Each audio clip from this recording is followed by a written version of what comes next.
જિલ્લા રોજગાર વિનિયન કચેરી પાટણ દ્વારા જિલ્લાના રોજગાર વાંચ્છુક યુવક યુવતીઓને ખાનગી ક્ષેત્રમાં ઉત્તમ રોજગારીની તકો ઉપલબ્ધ કરાવવાના હેતુસર આજરોજ ચાણસ્મા તાલુકાના ITI ગરમોડા ખાતે રોજગાર ભરતી મેળાનું આયોજન કરવામાં આવ્યું હતું। આ રોજગાર ભરતી મેળામાં કુલ 80 જેટલા રોજગાર વાંચ્છુક યુવક યુવતીઓની હાજરી આપી હતી, જેમાંથી 47 ઉમેદવારોની પ્રાથમિક પસંદગી કરવામાં આવી હતી।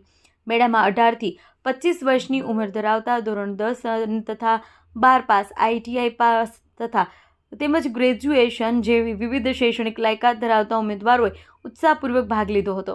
રોજગાર ભરતી મેળા દરમિયાન ખાનગી ક્ષેત્રની વિવિધ પ્રતિષ્ઠિત કંપનીઓ દ્વારા ટ્રેની તથા મશીન ઓપરેટર જેવા પદો માટે ઉમેદવારોની ઉમેદવારી નોંધણી કરવામાં આવી હતી। સાથોસાથ ઉમેદવારોને રોજગાર સંબંધિત માર્ગદર્શન તથા કારકિર્દી વિકાસ માટે ઉપયોગી માહિતી પણ આપવામાં આવી હતી। જિલ્લા રોજગાર વિનિયન કચેરી પાટણ દ્વારા આયોજિત આવા રોજગાર ભરતી મેળાઓ થકી યુવાનોને સ્થાનિક સ્તરે રોજગારીની તકો પ્રાપ્ત થાય તેમજ તેઓ આત્મનિર્ભર બની શકે તે દિશામાં સકારાત્મક પ્રયાસો કરવામાં આવી રહ્યા છે। રોજગાર વાંચ્છુક ઉમેદવારોએ આવા ઉપયોગી આયોજન બદલ સરકાર તથા જિલ્લા રોજગાર વિનિયન કચેરી પાટણનો આભાર વ્યક્ત કર્યો હતો। મારું નામ પટેલ ભાવિક હરીફભાઈ છે। મેં રાજપુરા ITI પાસ આઉટ કરી છે।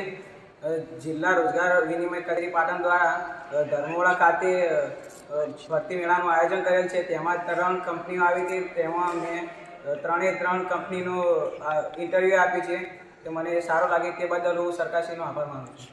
મારું નામ પ્રજાપતિ વિજયકુમાર રાજેશભાઈ છે। હું PSR કોમર્સ કોલેજમાંથી ગ્રેજ્યુએશન પૂરું કરી આજે તારીખ 16/12/2025ના રોજ જિલ્લા રોજગાર વિનિમય કચેરી પાટણ દ્વારા ITI ધર્મોડા ખાતે ભરતી મેળાનું આયોજન રાખેલ છે। જેમાં 3 અલગ અલગ કંપનીઓ આવી હતી, જેમાં મેં ઇન્ટરવ્યૂ આપ્યું, મને સારું લાગ્યું। આથી સરકારશ્રીનો આભાર માનું છું।